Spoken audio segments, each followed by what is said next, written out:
Good morning. What is up, everybody? Dr. Vibe here, host and producer of the award-winning Dr. Vibe Show, the home of Epic Conversations, and I'm the host of Epic Conversations, 2020 Best Podcast News Award winner, 2018 Innovation Award winner given out by the Canadian Ethnic Media Association, and I co-host and co-produce the only online show in the world for dads and fathers that is sponsored by Dove Men Plus Care. And being part of that collaboration last year, I was a part of a team that reached out directly and indirectly to over 100,000 fathers around the world. And as I always like to say, you're blessed, highly favored, a magnet for miracles, and a solution for someone's problem. Ryan Knight, you're back. Yes, sir. My brand spanking Yeah, new look at the computer. clean. Look at that clean picture. I'm going, what? So sorry to everyone earlier this week, computer non-functioned. And I was actually going to try and get on my phone, but it didn't quite work out as planned. And I got to watch the interview. So good that you had Donji or Niobe on the talk. And I was talking with her about her business this week. Yesterday. Yes, I know. Yeah. So good. Good to see her. She's progressing. Everything's good? Yes, sir. Always love being with you to start the day and really to kick off either the week or the weekend. And for those that don't know who I am, my name is Ryan Knight, one of the co-founders of the Afro-Caribbean Business Network. We work with entrepreneurs of African and Caribbean heritage, really to figure out what stage the business is in and then help them create a blueprint to grow their companies exponentially. I'm an entrepreneur myself. I run a company called Detailing Nights, and we provide mobile waterless car cleaning. So we come to your house or your office, clean your car on the spot without water and using our plant-based, eco-friendly cleaning supplies. And what I'm most proud of is our youth entrepreneurship program. And again, it got a bit derailed because of the move from the west side to the east side, because I'm in Ajax now, but we're still pushing. I was told not to talk about that, so I'm glad you talked about it. Yeah, we're still pushing. So, okay. Hey, I'm usually in Brampton a couple of days a week, so we're still being able to execute the program. But the youth they've pushed on. So really in August, it's more I would say, self-directed. They've made their flyers, they're marketing their area. If they get bookings, they're going to do the appointments. So I'm so proud of them. And hey, we'll see how the summer shapes up. And really quick, you'll see I'm still rocking my PACU shirt. So the Pan-African Credit Union, if you want to see a Black-led and Black focused financial institution come into being, PACU has their application in to FISRA for becoming a credit union. So definitely check out pacu.ca and put your pledge in, show that the community support is there, and let's make this thing a reality. So yes, always good to see you, brother. There was a time I told Ryan I needed one of these to go to Brampton. Yes. Now he needs one of these to go to Brampton. He needs a passport. I'm curious if the lineups are still crazy for passports. I haven't. I still hear they are, but I'm hearing that the government's putting some processes. Actually, I was listening to the news the other day. They've put some more offices out there. You know where the only one in Ontario is? Sault Ste. Marie. Oh my goodness! Wow, you must really need your passport. So you need a passport to go get your passport. Well, this is good, and we love celebrating Black excellence on this platform, and there's probably something a lot of Black people worldwide don't know about that we're going to be talking about today. So we're going to be chatting about a really big announcement that happened recently that all of you, regardless of what color you are, you need to know about this today. So recently, Walmart announced a partnership with the Black Opportunity Fund and SickKids Foundation in regards to sickle cell. And people are going, I didn't hear about that. Well, that's why you watch here. You find out about these things here. So we are really blessed and highly favored to have 3 individuals today, one from Walmart, one from the Black Opportunity Fund, and one from SickKids Hospital with us today. So we're going to bring up Ingrid Wilson, Dr. Isaac Odame, and Craig Wellington are all with us this morning. They need to unmute themselves so we can hear them lovely. So I think, So good to have all you. right. Good Welcome, morning, welcome. family. How are we this morning? It's still early, but all You good. keep on trying. I'm with you, Ingrid. Yeah. Yes. Friday's my sleep-in day, but all good. Oh my goodness. Well, we are Yes. so happy to have all of you on the morning vibe. Craig, you've been on a few times before. We always love to have you, and Dr. Odame and Ingrid. We're hoping this is a first time, but not a last time to be on the platform. And we put it out there right front facing. Anytime we can do to help any one of the initiatives any of you are part of, you have a home here. Yes, 100%. So what I'd like to start off is each would give a little bit of background about yourselves, and we'll get right into this great initiative. So Ingrid, ladies first. Thank you. So I've probably been in HR for 30 plus years, always from the inclusivity side. Don't judge me age-wise here, but I've been around for a while.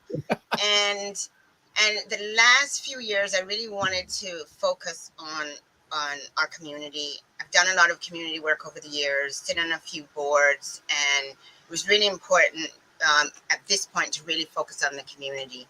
And about a year ago, Walmart and I started talking about, bringing some of that brand for the CDI to Walmart and building strategy, very specifically around Black and Indigenous communities was our start. And with a 20 million US grant from Walmart.org, and one of my pillars was health equity. But underneath that, we also had food security and food sovereignty. And what we did was build that into how do you support the Black community who are impacted and not able to take care of their health because they don't have the supports around them. So we're very intentional at Walmart about how we support the community. It can't just be throwing out donation. It has to be research-based, support-based. So it's a circle, right? And many of the opportunities that came forward were not hitting that mark. So what we did is we went to the community. So we went to the Black community, went to the Indigenous community, and realized there were synergies. They were both kind of pointing at each other and saying, we use the same assistance. If you help one, you're going to help the other. Gotcha. So that's why you always hear me saying, we rise together. And then that led into, I think, 7 months reaching out, understanding the impacts, not just from the pandemic. I think what the pandemic did was highlighted the lack of equity for the Black community, who are mostly on the front line. And it allowed us to use the Walmart platform to do that. So I think Craig and I started talking in January of this year about health equity and what that would look like. And he said, I have this thing with SickKids, and SickKids is already one of our partners at Walmart Canada. We donate quite a bit to SickKids. Our associates actually fill up bins with cash in all our facilities to donate to SickKids. So we had a long-standing relationship with SickKids, and we wanted to be more impactful. And honestly, we thought, okay, sickle cell, we know about that. We're Black people. And then Dr. Adami brought his presentation and started speaking. And there were several of us in the space, my ESG, my grants team, and they didn't see us, but behind the scenes, we were like, how are we going to get this to work? Because we need to figure out how to do this. So here we are, and building it out. And it's a grant. I think people look at the dollars and don't understand the significance of the grant because it was their ask. They said, this is what we need specifically to start us off. And one of those grants is to provide the surrounding supports to the families for the children who are impacted by SickKids and build awareness. And the other one is for I call it the pill crusher, right? The pill crusher that would allow these children to get medication without compromising their health, and also supply the pill crusher to 13 children's hospitals for the next 5 years. So it's not just a one-off grant, and it's a start. So I'm handing over. Who am I handing over next to? Well, you were fantastic, and if this is you early by noon, oh my, Yes. oh my. So I'm going to Yes. hand over to the doctor next. So please share with us not only about you but your passion to help us. So my name is Isaac Odame. I'm a pediatric hematologist, meaning I treat children with blood disorders. And I'm the head of the hematology section here at SickKids and the chair of hematology, University of Toronto.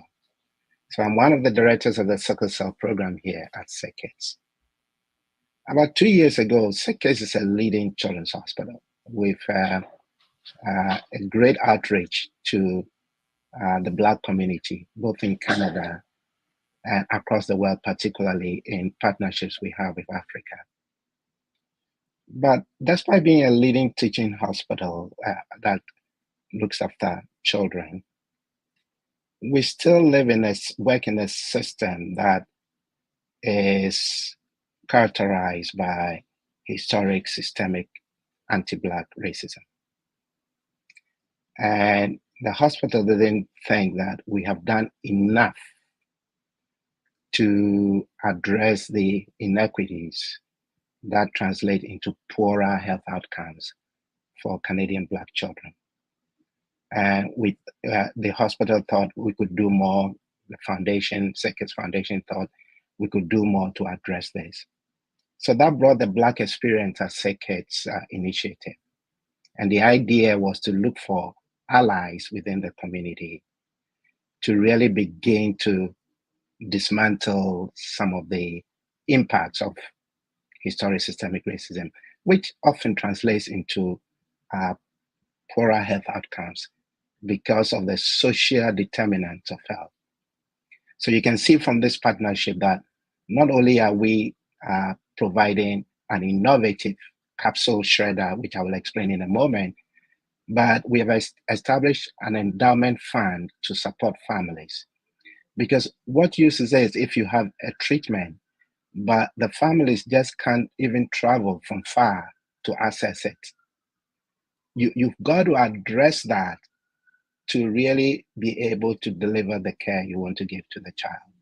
So for the first time, an endowment fund that addresses the needs of families, accommodations, travel, prescription drugs that are not covered under OHIP. So this endowment fund will be there in perpetuity, and it is the interest it yields that will be disbursing year after year. So this is historic. The capsule shredder, if I may explain, has to do with a medication that has been transformative in improving the lives of people with sickle cell disease. But this medication comes only in capsules. And yet we start this treatment from about 9 months to a year of age. Obviously, an infant that age cannot take a capsule. So what has been happening is that families have to be taught how to open up this capsule, and they have to wear masks and gloves, wear PPE, and dissolve this powder in a solution to make it possible for the child to take it.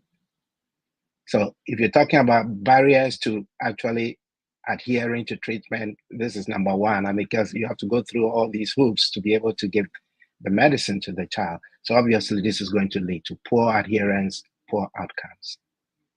So the Center for Image-Guided Innovation and Therapeutic Intervention, which is based at SickKids, they look at this problem and develop an innovative solution to this. So this is an adapter which shreds the capsule in a closed system. The powder is released into the liquid. The solution is formed, and the parents can draw up just the amount they need for the child, all in a closed system. Because when you open these capsules, aerosols are released. So that's why they have to wear gloves and they have to wear masks. You don't want to expose those who don't need to take the medicine to the powder. So this allows them to be able to do that all in a closed system, reducing the noxious aerosols that are released. And it is quick, it is fast, it is simple, and it allows the children to be able to take liquid formulation of this medicine. I have to tell you, this is amazing. When we reach out to our partners in other children's hospitals in Canada, whether or not their families will be interested in using this capsule shredder, they say, we want it today, because that's the problem, the barriers that the families have in being able to administer this medicine to their children. So two innovative approaches, one being a technological approach, the other being a social intervention in supporting families, we believe is going to make it possible for about 700 children across Canada to have access to the liquid formulation of this medicine because they can prepare it themselves, and also enough money to support families as SickKids who need extra support to be able to make it to appointments, to be able to occasionally have to stay closer by, and to be able to have access to other medications that are not covered by our national health insurance system.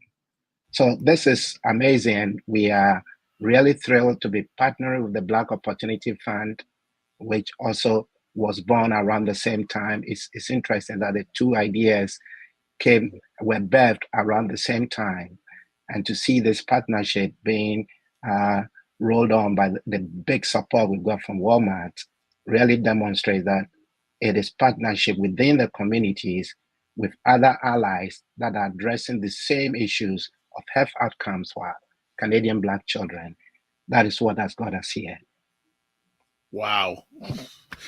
Wow. That is absolutely. I love it. I love it. Yeah, like hey, before we get to Craig, we can hear from him anytime. I want to hear more from the doctor.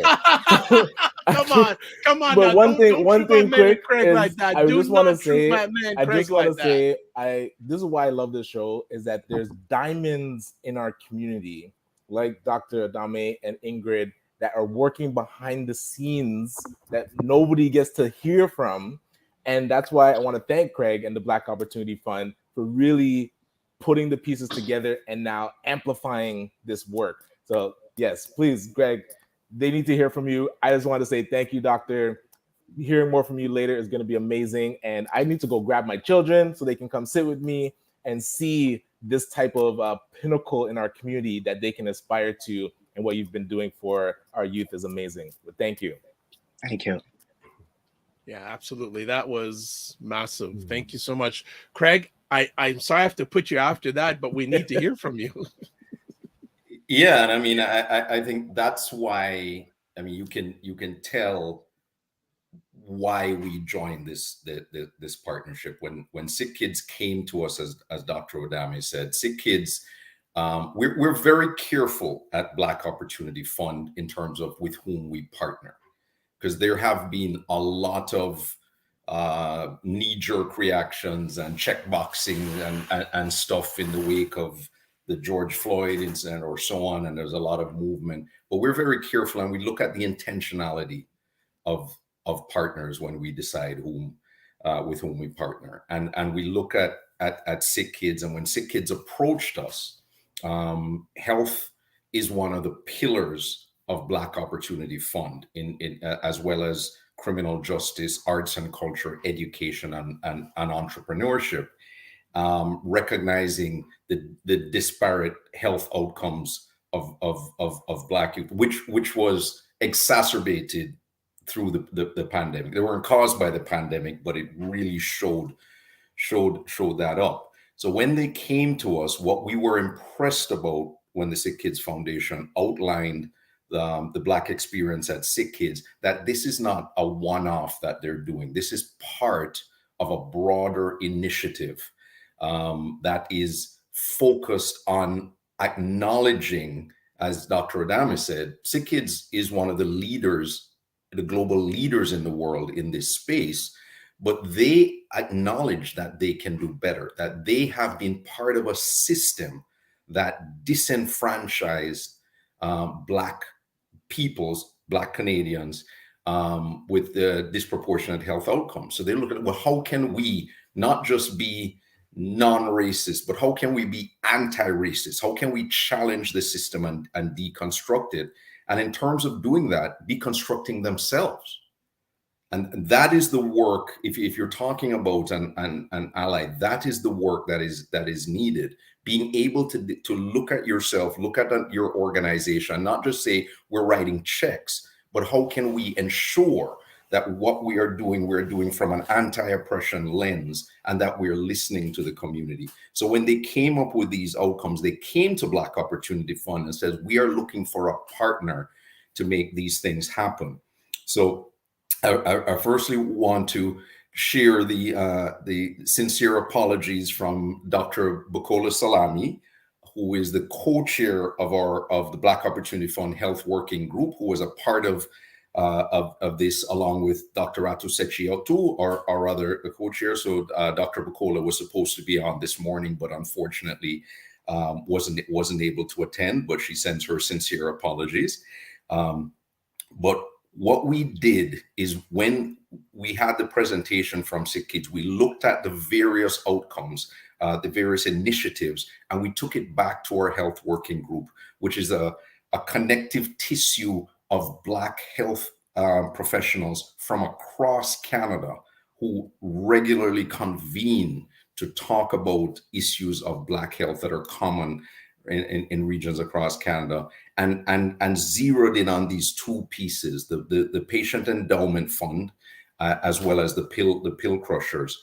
And we said, these are the two initiatives that we wanted for us. So Black Opportunity Fund made the commitment to SickKids that we want to launch this. We will cover these two initiatives so that SickKids could go ahead and start the work to get these out. And as I said, as Dr. Adama says, 13 children, all 13 children's hospitals in Canada will receive these pill crushers for the next 5 years for all patients being treated for sickle cell. And the patient endowment fund will sit there at SickKids to help families of children being treated for this horribly debilitating disease. So we're very proud of that. And then once we launched that, as I said, we've had ongoing conversations with Walmart, recognizing Walmart and their health equity pillar for Black and Indigenous, and recognize the linkages there.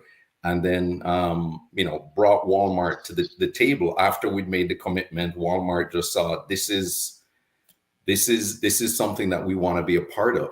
And the presentation by Dr. Odame, as well as Dr. Ratu Sechi-Otu and Dr. Bukola Salami, was riveting. It's powerful because, as Ingrid said, you think you know about it, but you don't. So a huge part of what we want to do is the education and awareness piece that will now follow after this, creating awareness of this disease and how underfunded this disease is. And Isaac can tell you about it. There's only one reason why this disease remains so underfunded, and it is systemic racism.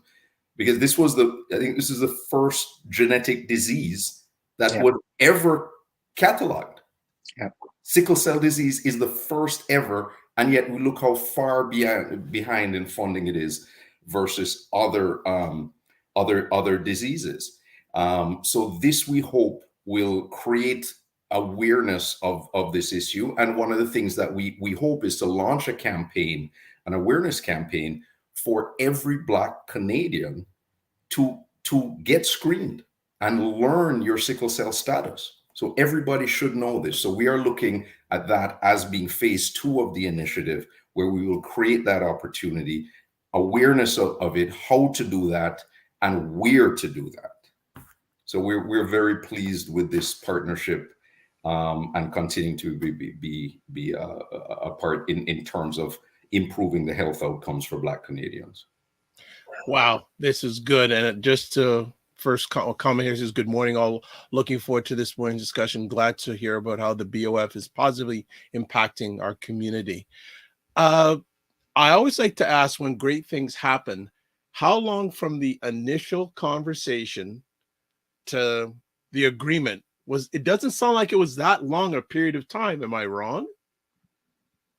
Yeah, I mean, If we're talking about, well, it depends on, there's different stages, right? Yeah. So Right. we had our initial conversations with SickKids, and what we were always zeroing in on when we said it is, let us target World Sickle Cell Day. That was always the target for our announcement. But as you can imagine, so with Black Opportunity Fund, fairly new organization, and a big part of what we have been doing is building up our structure, building up our processes, and so on. And then once we have that, is to go out and then access money. So once we made the commitment to SickKids that by that date we will commit for the funding of this initiative, the next step then is to go out and get those funds. And we had a number of channels to be able to do that, and Walmart was one of them.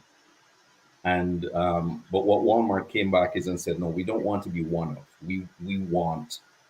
We want to take this initial piece, and we want to be the fuel to start this off. And they took the entire chunk of it. So that was an amazing show of confidence in what we are doing. Ingrid, do you want to jump in? I know you may have wanted to share, so go ahead. Yeah, because yeah, we were talking about it. Our grants, our funding, our process. It's quite a long process for us, and talking about it and waiting to see what it would be. We talked about one chunk of it, and then what that would look like. How would we do that? But as we came together as a team, and Dr. Adami and the other doctors started presenting, it was we went away and we said, how are we going to do this, right? And I'm going to tell you, our grant process is very long-winded, right? It goes through many stages. We have to go through the system. Craig knows, and the compliance piece. But every group in Walmart stepped up. Once we said, we're going to do this, the ESG team, the donations team, my CDI team, and we were aiming for that date, there was a lot of movement. It's probably the fastest grant we've done in the year plus. And our chief people officer, Anne-Marie Mercer, she newly stepped into the role, and her focus is youth and children. And she was like, we have to do this, right? And so that push from the people team, which I'm part of, everybody was all in. And every time we sent Dr. Adami's presentation, there was crying. Okay, who else is in? Who else has money? Give us money within Walmart. And here we came. And for us, it was very intentional, because the endowment fund is the start. So you all go talk to your employers and everybody else and put up your money, right? Because this is about sustainability and breaking down those systems, right? And we can't do that if the funding stops, right? So keep building and keep moving it forward. Wow. Something tells me I wish I could access this presentation, because this presentation keeps on coming up again and again and again. Dr. Adami, this presentation, I know. Well, if I might, go ahead. The presentation is what you are seeing now. Is what I mean. The bulk of that presentation was Dr. Adami, speaking from his experience, and what he did as well is he shared the experience of a young patient who's dealing with sickle cell at SickKids Hospital, and then talking about the challenges that he has seen and the systemic racism that continues to be the barrier. So that was the presentation. That was the power of it, and personalize it. I mean, Dr. Atusetrio, again, our co-chair, I mean, he talked about the fact that he has sickle cell trait. Both he and his wife have sickle cell trait, though they don't have the disease. But it was important to know that going in, and thankfully, as I said, none of their children have it. But it is important that we have that information. But that was the presentation. What you're seeing today is that presentation, and you can see the power and how poignant it is. Yeah, and I was curious if there's a way for you, Dr. Adame, to break it down for those like myself that don't really understand sickle cell and what those types of patients are going through, and what maybe more the misconceptions are about the disease that the general public might not know. Yes, no, I'll be happy to do that. So, sickle cell, your blood, you have red blood, and the reason the blood is red is because of a protein called hemoglobin, and this protein is carried by cells we call red cells, and all they do is to carry this important protein, because this protein is what enables delivery of oxygen to your cells. So when your protein level is low, we say you have anemia. And those of you who've suffered anemia, you see how tired and listless you get, because obviously your cells are not getting the gas that they need to function. So that's the function of hemoglobin. It happens that this hemoglobin is made up of units that come together. And these units are 4 units that come together to form this protein. And this protein has an excellent affinity for oxygen. So when you breathe in your lungs, they bind the oxygen, and the heart is a very efficient pump that pumps the blood and discharges these red cells, gives them the push they need to travel to every organ of your body to deliver oxygen so that your cells get the gas they need to function. So basically, that's what hemoglobin does. Sickle cell is a mutation in that protein, hemoglobin. Now, why is it so much of a problem? It's much of a problem because when you have a lot of that sickle protein, when the protein delivers the oxygen and has to go back to the lungs to reload, instead of being in solution, it forms a gel, and the shape is distorted from a donut disc shape to a sickle shape. That's how the name was derived. So let me give you a little bit of history, because I think the Caribbean has some role to play here. In the early 1900s, a very rich family in Grenada sent their son to Chicago to train as a dentist. His name was Walter Noel. Noel arrived in Chicago a few days before Christmas. But on New Year's Day, no, on 31st night, he fell ill in Chicago and went to the Presbyterian Hospital. And at that time, they had just started using microscopy to look at the blood cells under the microscope. So an intern looked at his blood and saw this kind of elongate, instead of being donut shaped, they were looking elongated like banana or sickle. We all know sickle is a farm tool that is used to cut grass. That looks like a moon shape. It's a crescent. So he saw these elongated cells and drew them and said, we've never seen it before. It's never been described in the literature. So ultimately, they describe it as sickle cell disease because it looked like a sickle. Now, because it gets distorted, the red cells then become rigid, they break up, they clog the blood vessels, they are sticky to the smooth lining of the blood vessel.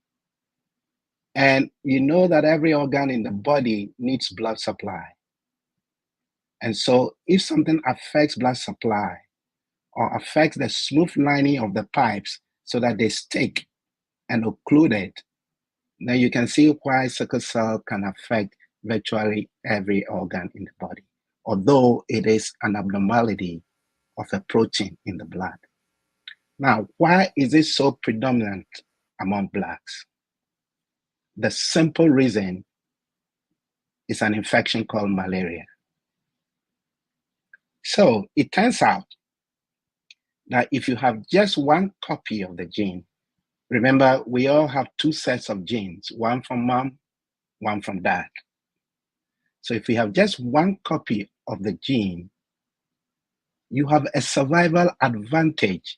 Actually, you are at an advantage even compared to somebody who doesn't carry the trait at all in resisting malaria infection.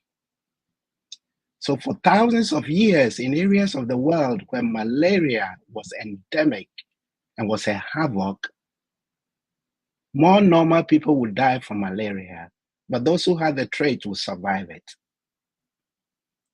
So over time, the adults within the community were made up of high numbers of people with the trait, one copy of the gene.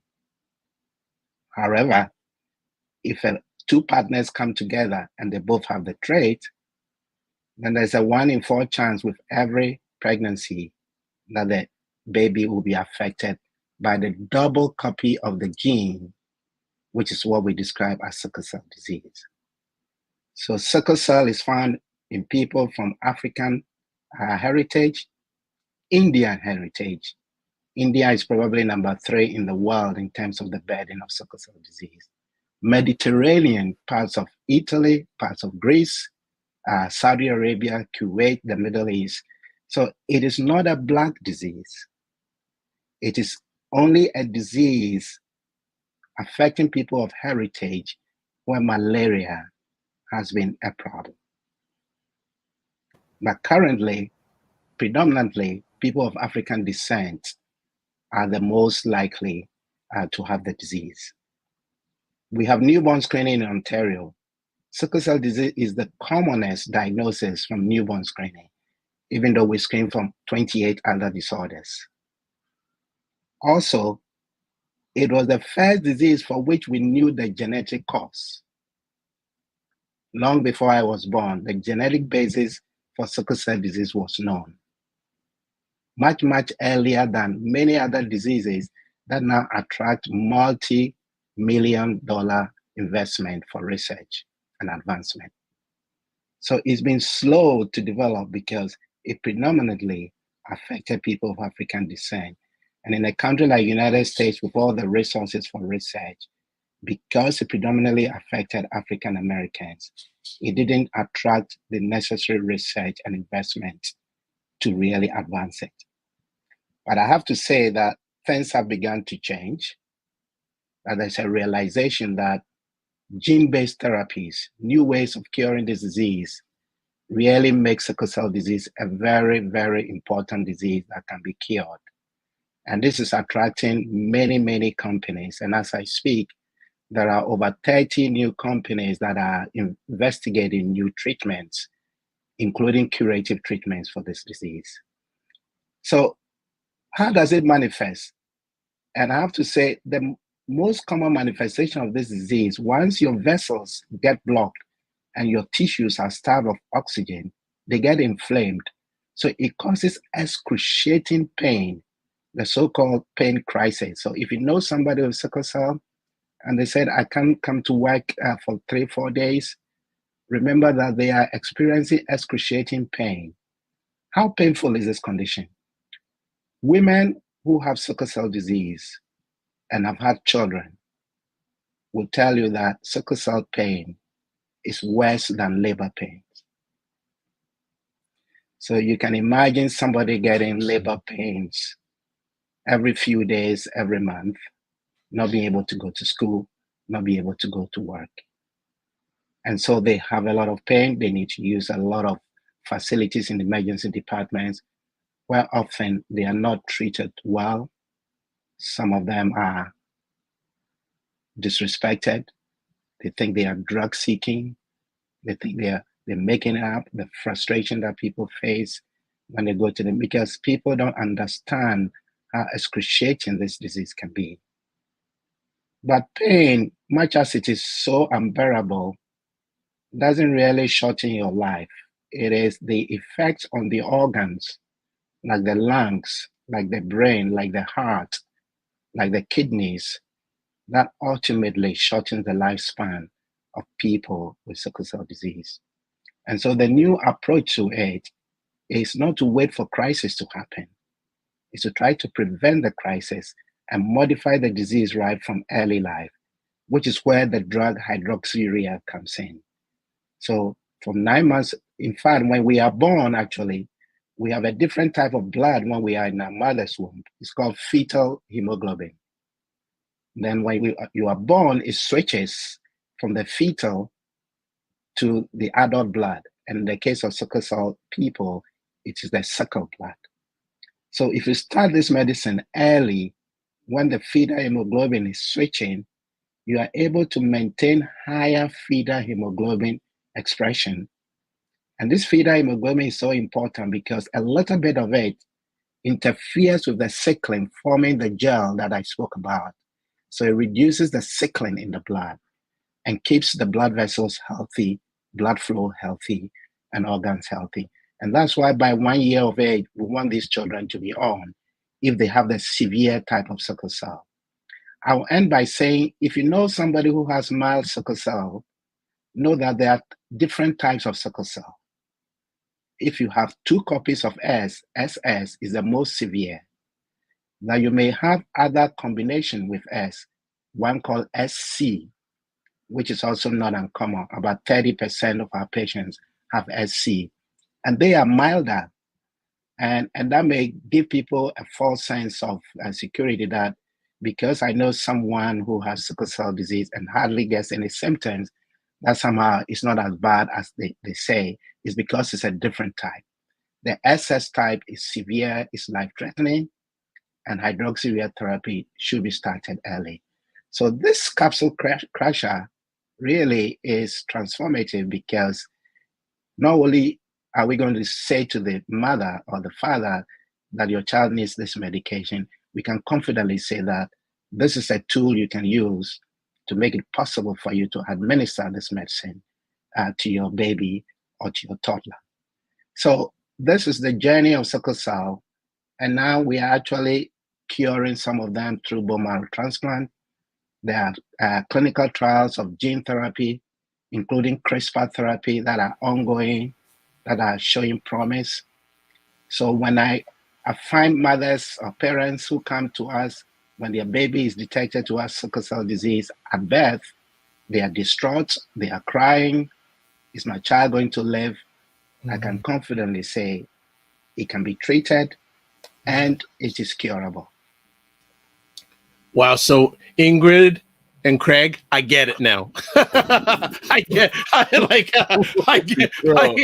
you know, like drop the mic, done, out of bounds.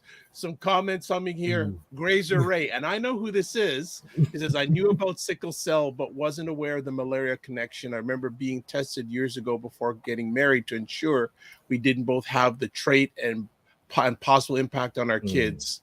Also, he also says, much greater appreciation based on this amazing knowledge being shared here. Naked property with Osai. That's wonderful that there is hope seeking to an end to this disease. I had a friend who had passed away in his apartment and was found several days later. He was in major pain. So sad.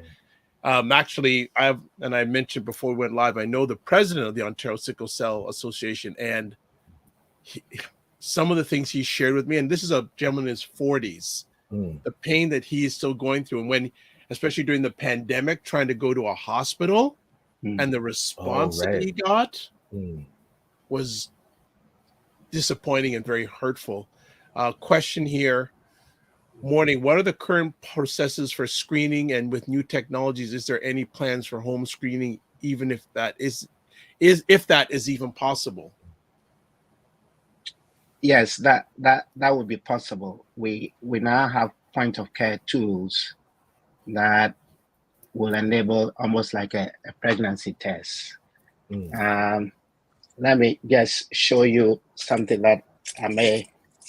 Give me a moment. I'm going to open my.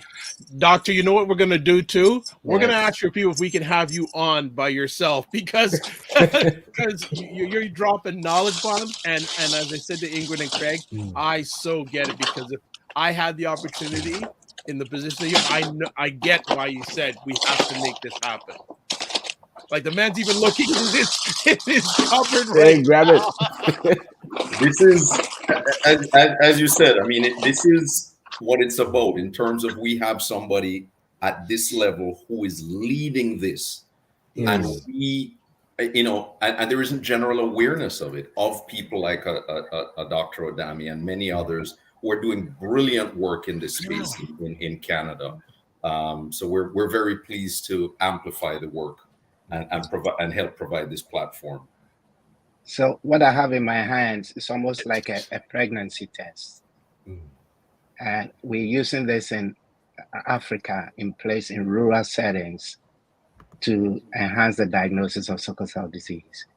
So in time, I think once we go to the second phase of this project, when Black Opportunity Fund is going to lead an initiative to let every African Canadian know their sickle cell status. Right. Because in many ways, we have a cure for the disease, but we can reduce the burden of it through knowledge right from childhood. Just like our Jewish brothers have been able to eliminate certain diseases within their communities just from awareness of these genes within the community. So I think the future bodes well once we have moved beyond the stage, raise awareness, and make our community understand that, to me, it's not a bad gene because it protected us against malaria. Our ancestors survived because of this gene, but it does pose a problem if there's an overdose of the gene. And that we can at least reduce by being informed and knowing how these genes can be propagated to the next generation. Wow. Another comment here. I know, Ren, you want to... let me just get this comment from Ray from the Mill Group. Good morning, everyone. Thanks to the good doctor for the clarification of the different types of the disease. As someone with firsthand experience, I appreciate the clarity on the different types. Ryan? So Ryan, go ahead, Ingrid. No, it's okay. Sorry, I just wanted to make a comment here. And I think we as a community hold ourselves back too, because there's such a stigma on going to ask for help with our health, right? It's a sign of weakness. One, we're always taught you got to be strong, you got to battle on. But the other piece is too, because of a lot of our community being frontline workers who can't take time to go off. So you battle on. I have pernicious anemia, and I know it's hereditary. My father, okay. My father had it as well, but it was something that I didn't understand until I was older because nobody knew about it. And it wasn't until somebody sent me to a doctor that looked like me. Oh, this is how you can deal with it, and for me, it's a B12 deficiency, but it also affects the hemoglobin. It's not the same as sickle cell, but there are many similarities, right? But people don't know about these diseases, right? And they tend to follow our communities. So we all need to speak up more. I think the awareness piece of what we're doing here is so very important. So definitely having Dr. Odami coming back, I think is very important, right? And building that awareness. That's one of our goals. So let me address the point of stigma for a moment, because I think she has raised a very important point. For many years, the disease was considered incurable, and it's an inherited disease. In many parts of Africa, the notion is that it's a curse on the family. The family have done something wrong, or is due to evil spirits. And because they recur, because if you have one, you may have another, you may have another, often they think the woman is to be blamed because she keeps having children who die early. In parts of Africa, they thought it's the same child who keeps coming, reincarnating. If you see a lot of tribal marks on people, on their faces, it was their way of saying, we want to recognize you when you come back. So African Canadians have kind of perceptions of this disease that are not based on the truth. And often that's what makes people not come out to talk about it.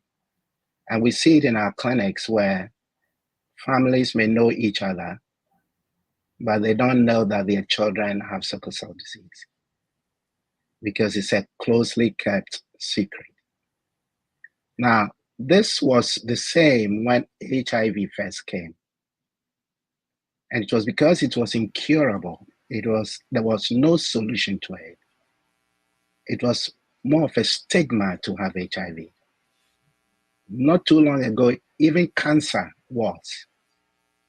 A woman has breast cancer, and none of her friends will know that she has breast cancer.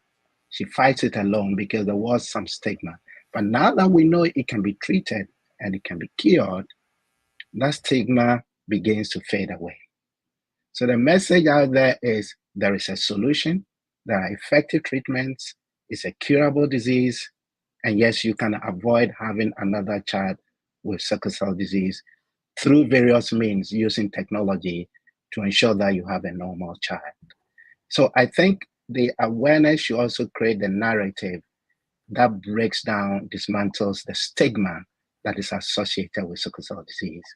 If more and more people come out and say, I'm a carrier, like Dr.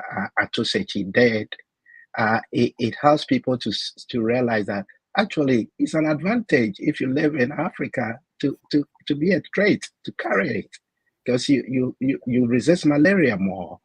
So people can confidently talk about it, come out and get screened, and know that ultimately the community will be the better for it.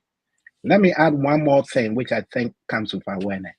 Because this is a blood disease, often people need to be transfused blood because they are anemic.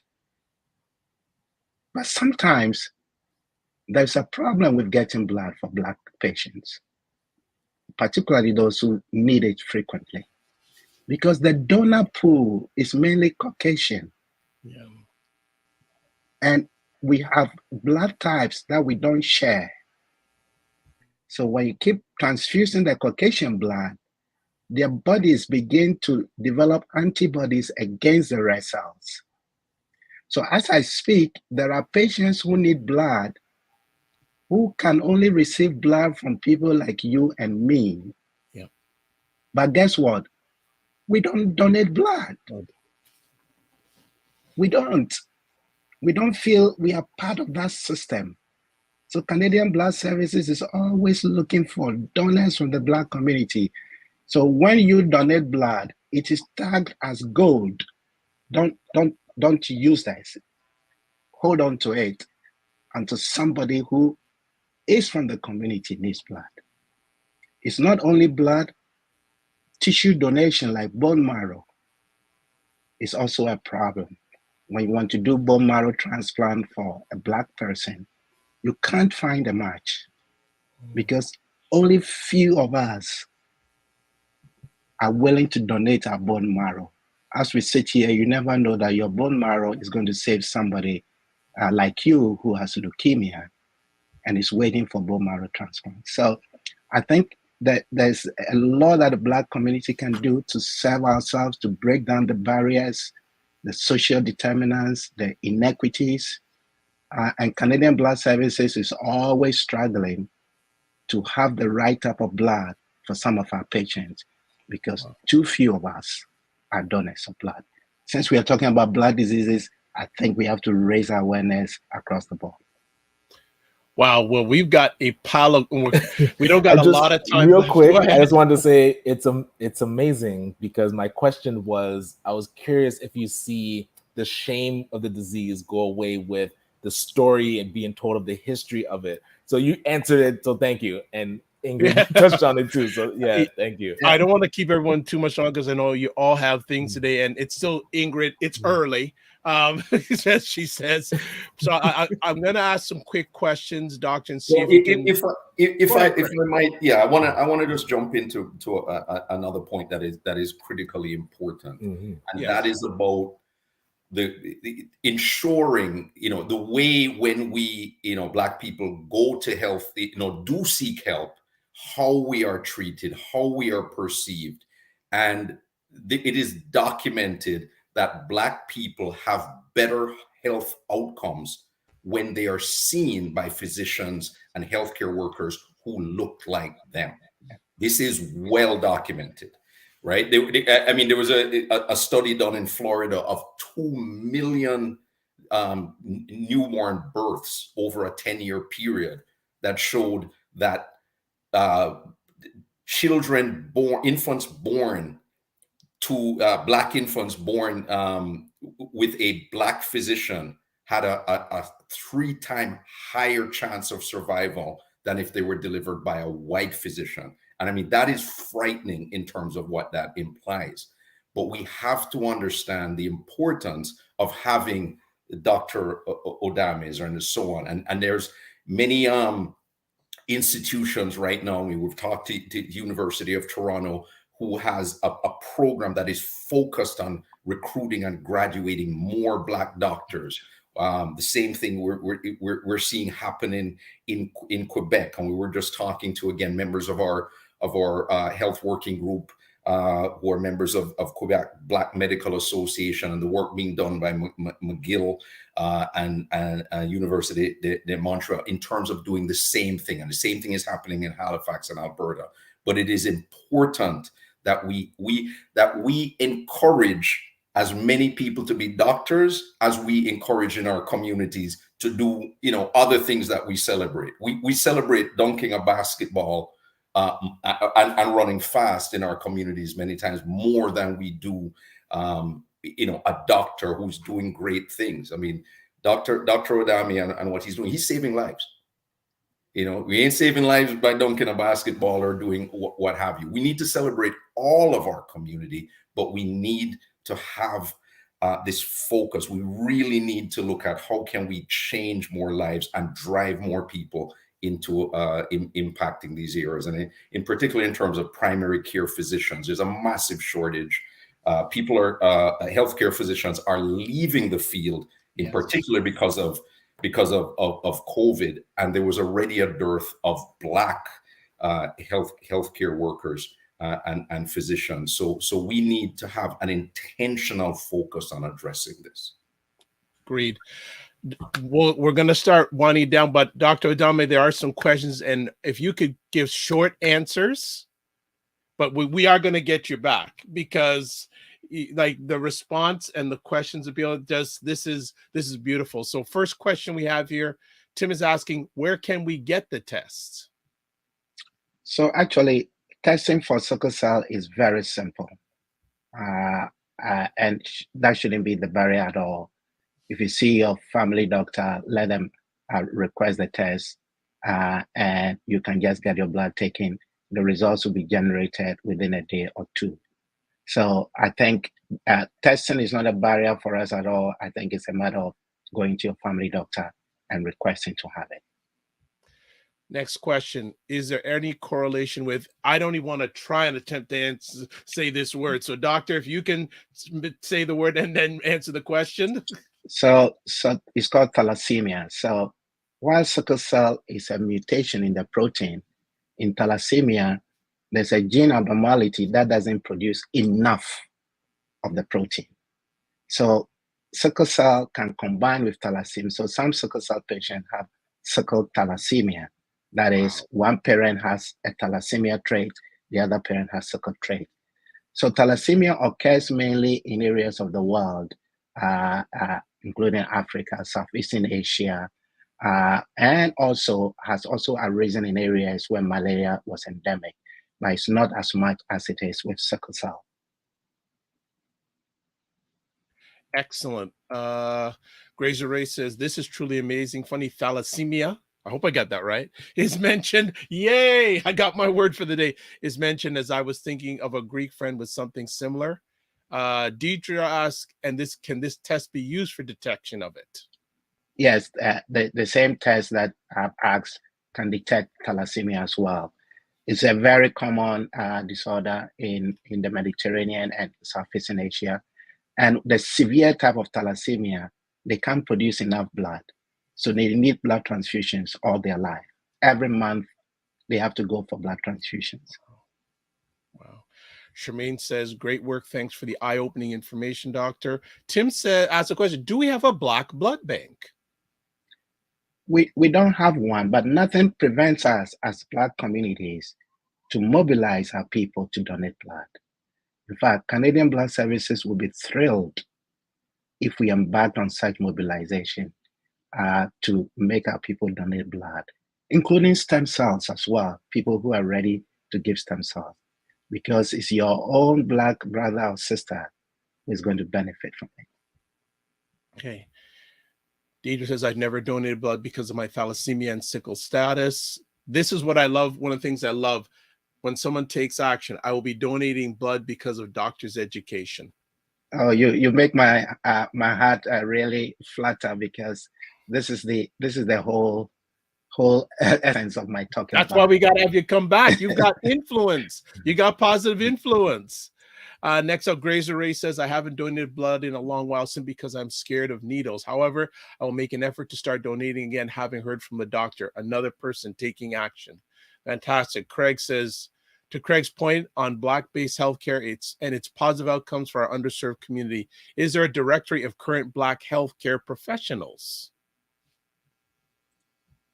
I think there is, and there is even an association of Black physicians in Ontario that is really driving this in a big way, and that is partnering with the University of Toronto to make sure that we train more Black physicians. So there is. I have to probably find where you can really access the list. Okay. And Black Physicians of Canada, yes, as well is also a great resource. Frequency says, we thank you for your knowledge. And Ray says, a very important conversation. How do we keep this conversation about sickle cell and other Black specific ailments on the forefront for continuing education to help us all better manage our health? I think I'd like all of you to answer that one. Well, I think it's conversations like this, which is why, I reached out with Ingrid reached out to me, and I made sure to reach out to SickKids and said it is important that we have Dr. Odame and others talk about this. So that was why it was very important. At Black Opportunity Fund's recent supporters town hall, we had Isaac on, we had Ingrid on to talk about this. This education piece is incredibly important, but it's also equally important for us to be seeing somebody in this position delivering the message, right? Just continuing these talks, continuing this this important information. And so that's why an education and awareness campaign is a big part of what we see as the next step in partnership with SickKids and Walmart. Yeah, absolutely.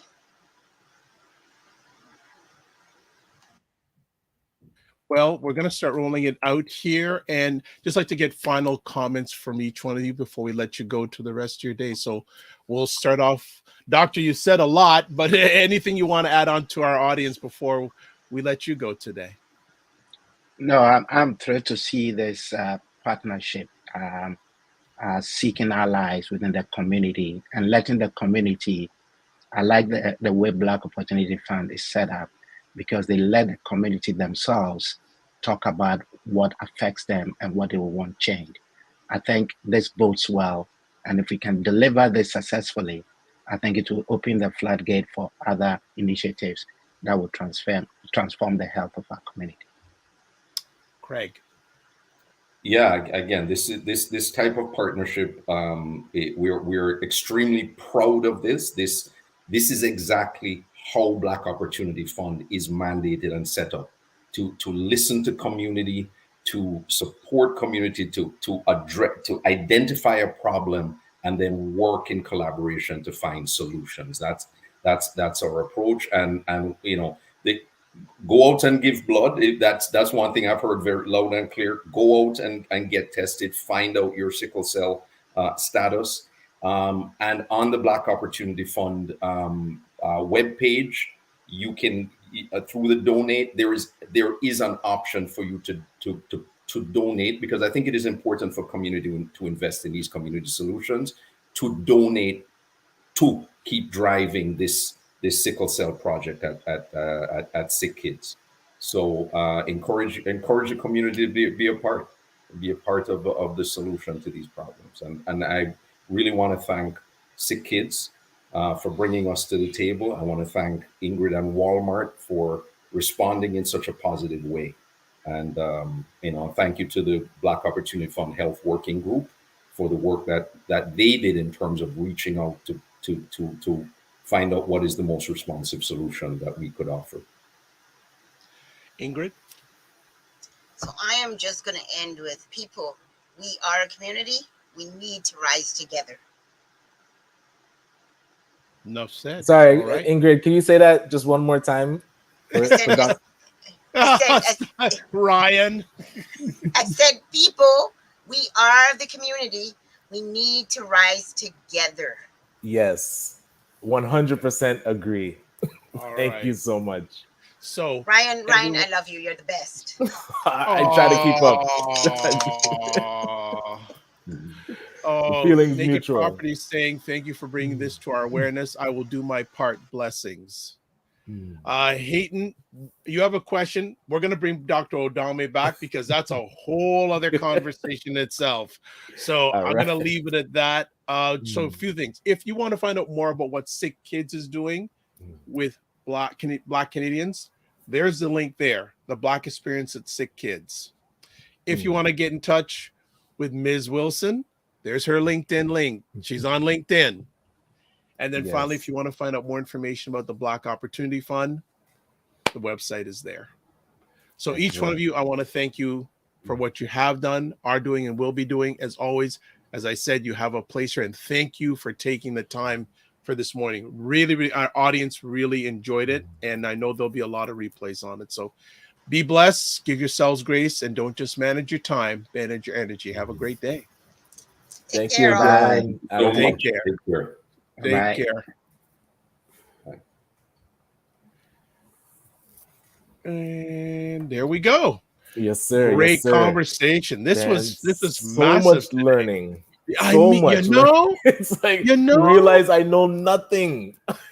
but I have a thought process. The more you know, the more you need to know. 100%. And that blood drive, I've never donated blood. I've wanted to. So this is the kick in the butt to get out there and definitely support the community, because you don't see the ripple effect of actions exactly. Like that. We don't. We only think about the here and now. We don't think about the empowerment. It's actually empowering others. Yes, absolutely. It's empowering others. It's such a great thing, and definitely have to get Dr. Odame back, because he was on fire. Like, it's going wow. And as I'll repeat again, I get it why Ingrid and Craig and I would have loved to have been there the first time he did that. That would have been just like wow. And it digs deeper, because you just hear kind of sickle cell on the surface. Maybe mentioned in the media or on TV shows. Maybe you know somebody that's going through it.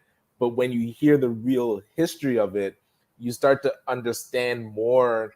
And it's not just feeling sorry for someone that they got the disease. It's really understanding, like, hey, there's a lot of progression being made. Where the history comes from, that connection to malaria, had no idea. That different blood that you have when you're in your mother's womb, that's news to me. So just learning upon learning, it's amazing. That was great. And Grazer Ray, great session. Thank you. I know who Grazer Ray is. You may not, but I know who it is. So, so hearing it from him, much respect. Here's something. Did you dock Ryan a day's pay for missing last Monday show? He had a palatable excuse. His computer. You notice how nice his resolution is, and he's looking. Upgrade. He did the upgrade. So no excuses. But look, family, I want to say too, for live, this is one of the most engaged lives we've done in a long time. Love it. So thank you so much for making it a success, and keep on telling people wherever you're watching it, please subscribe to that platform to get notified on upcoming friends coming on. Next week we're open right now, but after that it's getting busier. But just a little update on where things are going. So you see that we had Wayne Harris. He's coming on once a month to talk about money and finance, and a number of people have had appointments through the Morning Vibe with him. So he's energized about that. I know one person has had 3 since he was on. Yes. We have Ray McMillan starting next month talking about mortgages, real estate. We have, should I tell? Yeah, but I'll tell people now.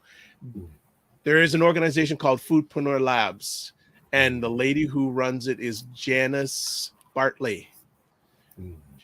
She's going to be coming on once a month to talk about food, not only from a eat perspective, but a business perspective. Right. So she's going to be coming on. Well, she's going to have her first appearance a week from this Monday, but she'll be coming on monthly till the end of the year. Same with Ray.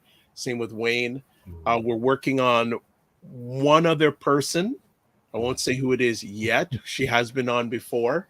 And so we're looking to have 4 regular spots taken up each month with people who are talking about things that are very relevant to the Black environment. Yes, and we're going to send an email to Dr. Adame to also be monthly. I'm sure. Well, I don't know, but he definitely has to come back on. He definitely has to come on. I appreciate Ingrid, you know, and it's wonderful when you let someone shine. You just let them shine. And I know the character of Craig, and I got from it the character of Ingrid. They just wanted him to shine and just let him shine. Some other people said, "Oh my gosh, like what's this guy taking up so much time?" But no, they just let him shine, and that is humility and grace at its finest. Yes. And plus, I don't think you know anything about that anyway. So, but